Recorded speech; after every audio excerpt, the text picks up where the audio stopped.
तो हमने क्या किया, हमने यहाँ पर एक ही लाइन में चेक करा ली दोनों की दोनों कंडीशन। हमने चेक करा लिया यूजर नेम के बराबर है और पासवर्ड पासवर्ड के बराबर है। अगर दोनों कंडीशन ट्रू हो तभी सक्सेसफुल लॉगिन लिखा आएगा, वरना लिखा नहीं आएगा। अच्छा, अब हम एक चीज देखते हैं।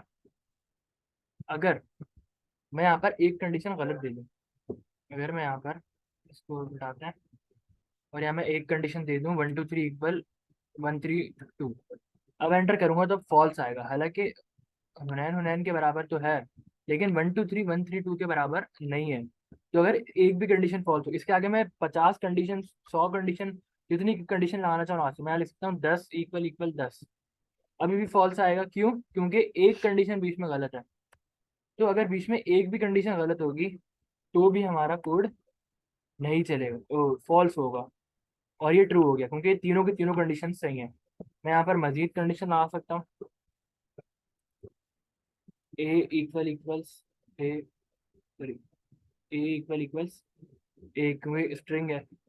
तो मैं जितनी मर्जी कंडीशन लगाऊं चला सकता हूँ और चेक कर सकता हूँ कि इनमें से एक भी कंडीशन अगर फॉल्स होगी तो मेरे पास टोटल रिजल्ट क्या आएगा, फॉल्स। और अगर इनमें से एक भी कंडीशन फॉल्स नहीं होगी, सारी ट्रू होंगी, तभी मेरे पास यहाँ पर ट्रू आएगा। इसी तरह अगर लेकिन ये तो मेरा लॉगिन हो गया ना। मैं इसको चला के भी देख लेता हूँ। मैं लिखता हूँ नैन, अब 1 2 3 4 गलत पासवर्ड लिखा है, तो अब रॉन्ग यूजर नेम, सॉरी। अच्छा, इसको सेव करते हैं, रिफ्रेश करते हैं। सही, मैं लिखता हूँ हनैन और 1 2 3 1 2 4, अब रॉन्ग पासवर्ड लिखा आ रहा है। अच्छा सही, मैंने फाइल ही गलत खोली है।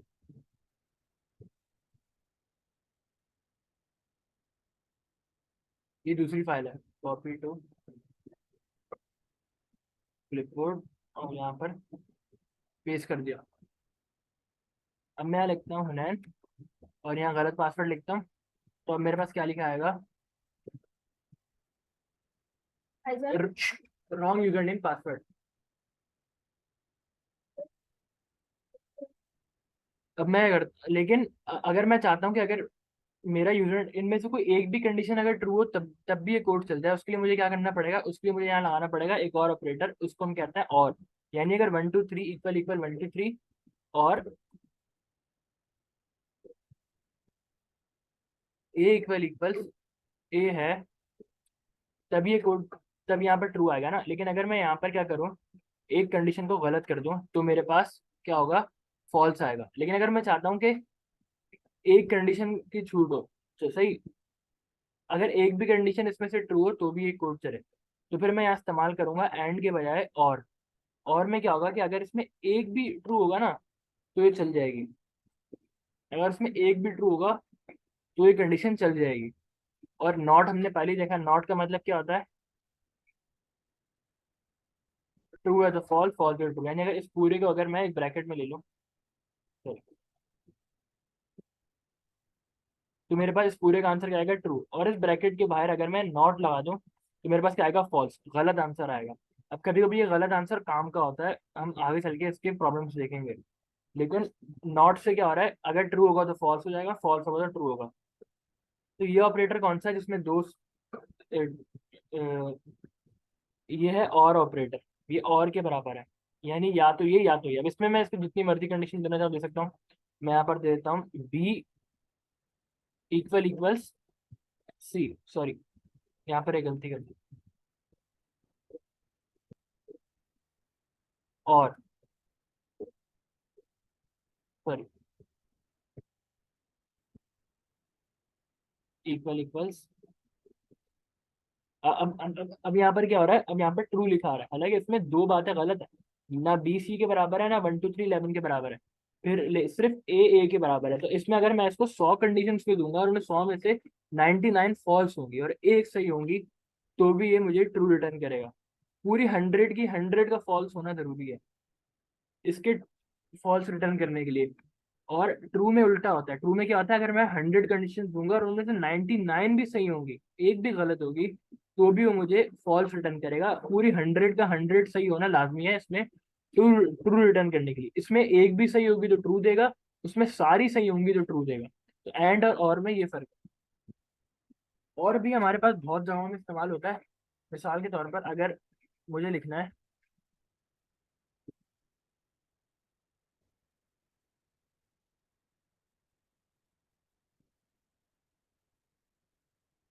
इफ, मैं यहाँ पर लिख देता हूँ प्रॉम्प्ट, अब बल्कि यहाँ दो वेरिएबल बनाते हैं। मैं लिखता हूँ let user name equal equal friend, और let user age equals 19। Enter करता हूँ। अभी मुझे बोल रहा है कि यूजर नेम नाम का वेरिएबल पहले से बन चुका है। मैं इसको चेंज कर देता हूँ, सिर्फ नेम कर देता हूँ और सिर्फ एज कर देता हूँ।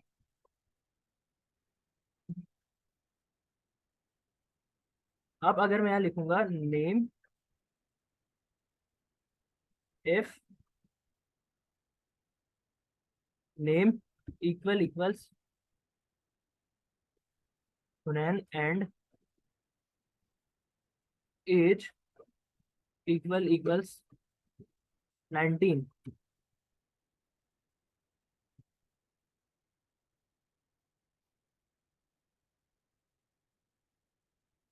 तो प्रिंट कर देते हैं गुड टू गो। अब मैं एंटर करता हूँ तो यहाँ मेरे पास गुड टू गो प्रिंट हो गया, क्योंकि दोनों बातें सही हैं। लेकिन अगर मैं यहाँ एज की वैल्यू चेंज कर दूँ 18 या 20 कर दूँ, और अब मैं ये कंडीशन चलाऊंगा, तो अब मेरे पास कुछ भी प्रिंट नहीं हुआ, गुड टू गो प्रिंट नहीं हुआ, अनडिफाइन है, क्योंकि कुछ भी प्रिंट नहीं होता तो अनडिफाइन। ऐसा क्यों हुआ? क्योंकि एक भी कंडीशन फॉल्स होगी तो ये कॉन्सोल डॉट लॉग नहीं चलेगा। इसी तरह अगर मैं यहाँ पर और लगा दूं, अगर मैं इसमें और लगा दूं, अब क्योंकि एक कंडीशन तो सच है ना, जितनी भी कंडीशन गलत है उससे उससे फर्क नहीं पड़ता, एक कंडीशन भी अगर सही है तो भी ये कंडीशन आगे बढ़ जाएगी, तो गुड टू गो चल जाएगा। अब ये जो ऑपरेटर्स हमने सीखे, एंड ऑपरेटर, और ऑपरेटर, सॉरी, और नॉट ऑपरेटर, ये तीनों ऑपरेटर हम इस्तेमाल कर सकते हैं। इनको हम कहते हैं लॉजिकल ऑपरेटर्स। ये हमारे पास होते हैं लॉजिकल ऑपरेटर्स, और ये हम इस्तेमाल कर सकते हैं किसमें? अपने लूप्स में, अपनी इफ कंडीशंस में, अपने वाइल फोर लूप सब में इस्तेमाल कर सकते हैं। और दूसरे हमारे पास कौन से होते हैं? कंपैरिजन ऑपरेटर, जो दो वैल्यूज को कंपेयर करते हैं, यानी 3 और 4 को मैं कंपेयर कर रहा हूँ कि कौन सा बड़ा है कौन सा छोटा है, तो ये कंपैरिजन है। ये होता है इक्वल इक्वल्स टू, बल्कि मैं सारे यहाँ पर एक फाइल में लिख देता हूँ। हमारे पास होता है इक्वल इक्वल्स, इसका मतलब होता है इक्वल टू, इसका मतलब होता है नॉट इक्वल टू, इसका मतलब होता है ग्रेटर देन, इसका मतलब होता है ग्रेटर देन इक्वल टू,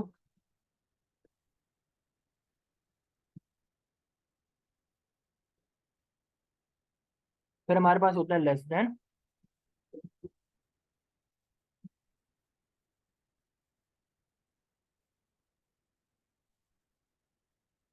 फिर हमारे पास होता है लेस देन इक्वल टू, और फिर तीसरा हमारे पास होता है equal equal strictly equal to. ये होता है स्ट्रिक्टली इक्वल टू।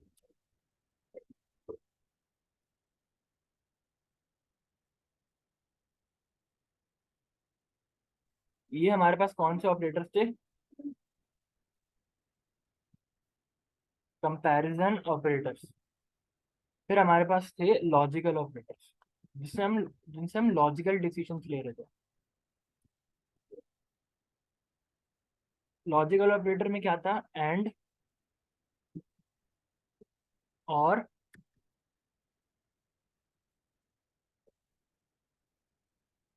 है और,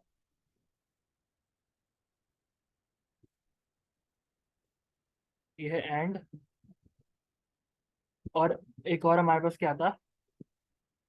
नॉट।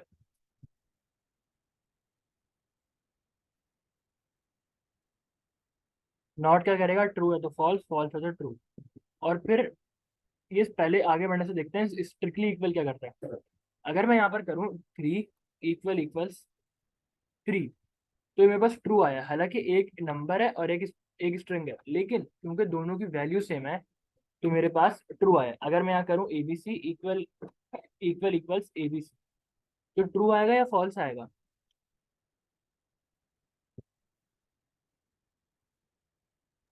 ट्रू आएगा। क्या आएगा? ट्रू। नहीं। ऐसा क्यों? क्योंकि एबीसी जो है, जावास्क्रिप्ट एबीसी इसको तो स्ट्रिंग समझेगा, लेकिन इस वाले एबीसी के नाम का वेरिएबल ढूंढेगा। अच्छा। एबीसी इज नॉट डिफाइंड, क्योंकि हमने देखा था कोटेशन मार्क के बाहर जो नंबर है वो तो सही है, ट्रू फॉल्स तो सही है,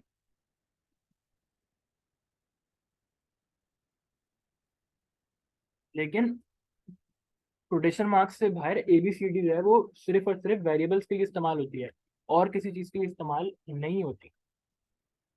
इसी लेकिन अच्छा, तो अब हम वापस आते हैं अपने मुद्दे पे। क्या था कि अगर मैं बोल रहा हूँ थ्री इक्वल इक्वल्स थ्री, लेकिन अगर मुझे चेक कराना है कि दोनों की वैल्यू भी सेम है और टाइप भी सेम, यानी अगर मैं लिखूँ ट्रू इक्वल इक्वल्स ट्रू, यहाँ पर ये मुझे बोलेगा फॉल्स। ऐसा क्यों? क्योंकि ये जो बूलियन है ये थोड़ी स्पेशल कीवर्ड है ये, इस वजह से। लेकिन नंबर्स में क्या हो रहा है, three equal equals three print हो रहा है ना। हालांकि ऐसा नहीं होना चाहिए, स्ट्रिंग और नंबर एक दूसरे के बराबर नहीं होने चाहिए। इसी तरह मैं लिखता हूँ 30 और यहाँ लिखता हूँ 30, तो जावास्क्रिप्ट खुश है, ये ट्रू प्रिंट कर रहा है। अगर मैं इनके बीच में 3 बार इक्वल टू लगा दूं तो अब ये स्ट्रिक्टली कंपेयर करेगा, अब ये दोनों की वैल्यू भी कंपेयर करेगा और दोनों की टाइप भी कंपेयर करेगा कि ये नंबर है या स्ट्रिंग है, ये दोनों चीज़ें कंपेयर होंगी, सिर्फ और सिर्फ वैल्यू कंपेयर नहीं होगी। अब हम इसको देखते हैं।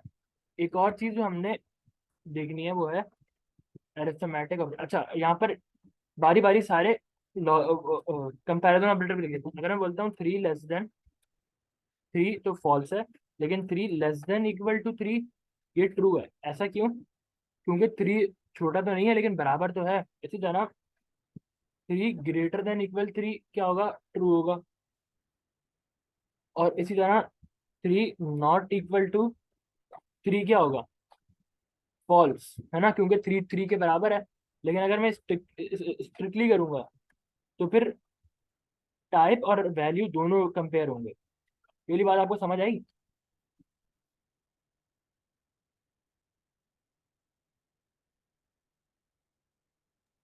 हम्म।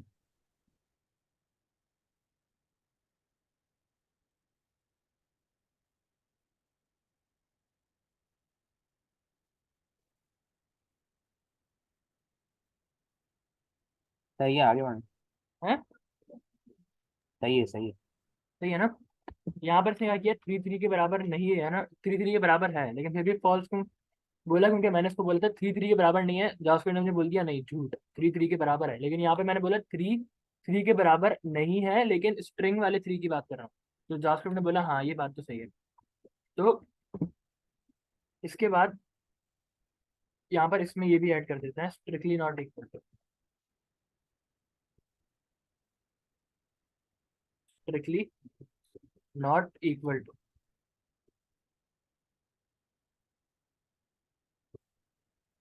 फिर हमारे पास है अरिथमेटिक ऑपरेटर्स। इनमें हमारे पास तो एक सबसे पहला तो ऐड के लिए इस्तेमाल होता है, प्लस करने के लिए। फिर हमारे पास ये सब्ट्रैक्ट करने के लिए।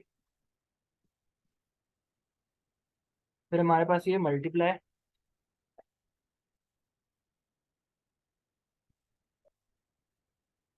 और फिर हमारे पास ये इस्तेमाल होता है डिवीजन के लिए।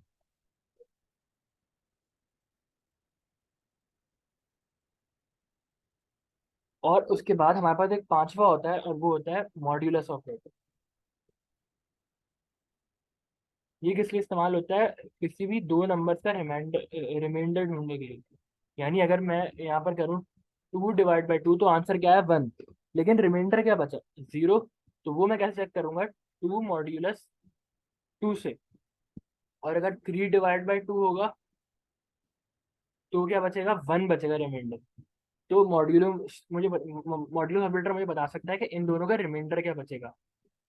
इसी तरह ये वाला जो प्रॉब्लम है इवन नंबर वाला, ये मैं इतनी लंबी कहानी करे बगैर एक ही लाइन में सॉल्व कर सकता था मॉड्यूलस ऑपरेटर के जरिए। किस तरह करता, मैं यहाँ पर इसको सेव कर लेता हूँ,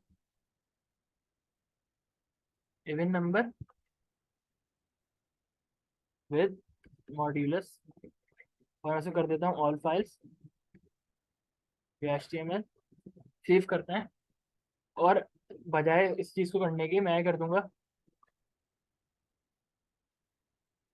एक लाइन में, यानी अगर कोई ऑड नंबर है, अगर कोई और सॉरी अगर कोई इवन नंबर है 2 या 4 या 8, इन सबको जब भी मैं किसी टू से, इवन नंबर्स क्या होता है जो 2 से डिवाइड हो सकते हैं ना, तो जो भी नंबर 2 से डिवाइड हो सकते हैं उनको 2 से डिवाइड कराने पे रिमाइंडर क्या बचेगा, 0, है ना। जो नंबर 3 से डिवाइड हो सकते हैं, जैसे 9 हो गया, 9 को 3 से जब भी डिवाइड कराएंगे, या 27 को 3 से डिवाइड कराएंगे, या 81 को 3 से डिवाइड कराएंगे, तो वो नंबर जो 3 के मल्टीपल हैं, जो 3 के टेबल में आते हैं, उनको 3 से डिवाइड कराने पे रिमाइंडर क्या बचेगा, 0। आंसर तो जो मर्जी आएगा, लेकिन रिमाइंडर क्या बचेगा, 0। तो कोई नंबर 3 से डिविजिबल है या नहीं है, ये हम कैसे चेक कर सकते हैं, अगर उसका आंसर 0 के बराबर आ जाए, यानी अगर 4 मॉड्यूलो 2 बराबर है 0 के, तो उसका मतलब 4 क्या है, एक इवन नंबर है ना। इस चीज को हम इस्तेमाल कर सकते हैं अपने इसकी कंडीशन में, यानी अगर जो भी नंबर इनपुट में आया है उसको अगर हम डिवाइड कराएं 2 से, और हमारा आंसर आ रहा है 0 0, इसको मैं ब्रैकेट में लिखूंगा, क्या जरूरत नहीं है। तो अगर वो 0 आ रहा है, 0 के बराबर आ रहा है, तो फिर हम वो इवन है, वरना वो ऑड है। तो हमने सिंपल इस तरीके से हमने इसको इवन नंबर का पता लगा दिया। फिर हमारे पास आते हैं कौन से ऑपरेटर्स, अभी एक बचे हैं,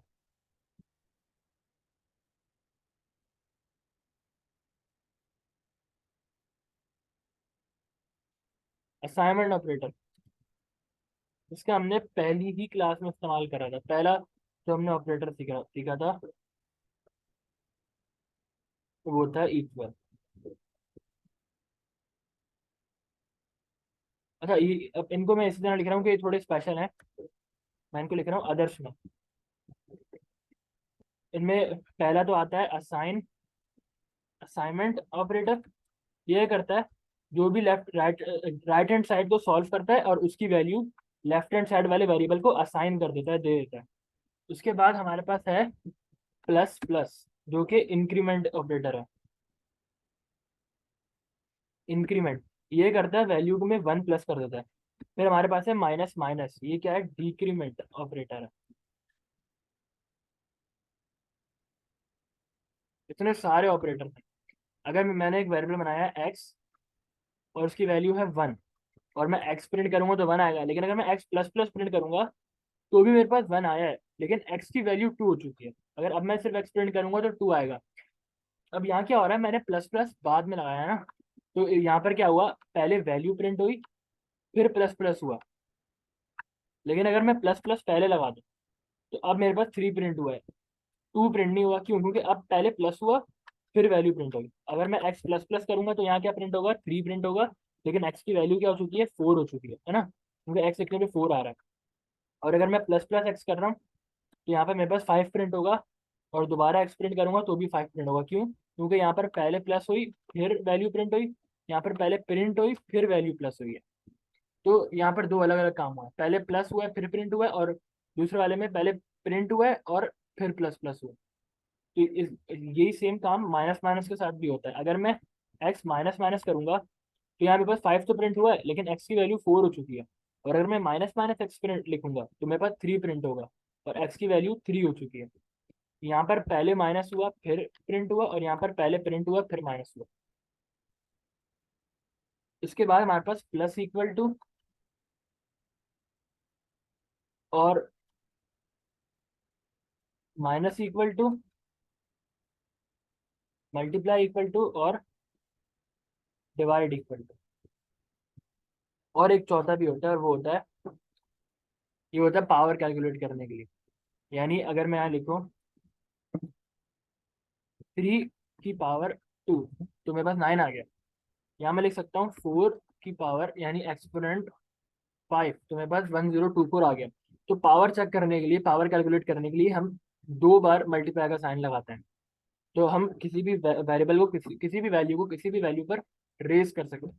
मैं यहाँ बोलता हूँ 3 की पावर 3, तो मेरे पास 27 आ गया। ये बराबर है किसके? 3 इंटू 3 के 27। इसके बाद हमारे पास प्लस इक्वल टू है। अगर मैं यहाँ कर रहा हूँ एक्स, 3 वैल्यू है ना इसकी, एक्स एक्स इक्वल x+3। अब क्या होगा? पहले राइट हैंड साइड पूरी सॉल्व होगी। एक्स की वैल्यू क्या है? 3 3 + 3 क्या हो जाएगा? 6। और फिर ये 6 पे होगा किसको, ये असाइनमेंट ऑपरेटर से किसकी वैल्यू किसको मिल जाएगी? एक्स को मिल जाएगी, है ना। लेकिन अगर मैं यहाँ पर ऐसे कर दूं प्लस इक्वल, तो अब क्या होगा? ऑटोमेटिक एक्स प्लस इस प्रोग्राम चलते हुए 3 से पहले एक्स प्लस खुद ही लग जाएगा। तो मुझे यहाँ पर एक्स प्लस लिखने की जरूरत नहीं है। इसी तरह अब एक्स की वैल्यू क्या हो जाएगी? 6 हो जाएगी। अगर मैं ये कर दूं x-2, तो अब एक्स की वैल्यू क्या होगी?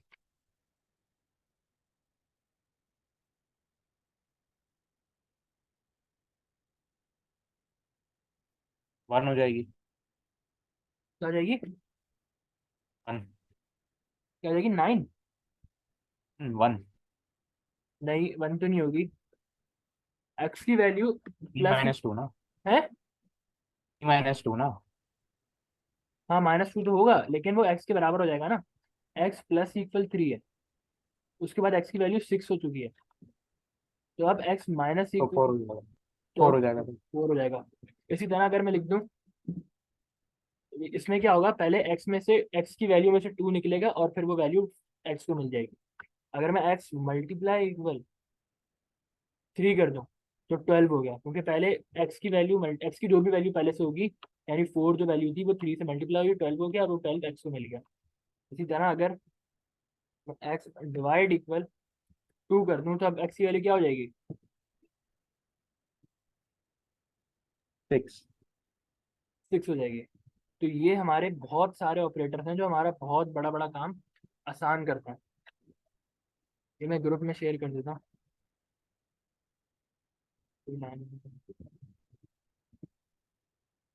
ये हमारा काम काफी आसान कर देता है कोड लिखते हुए।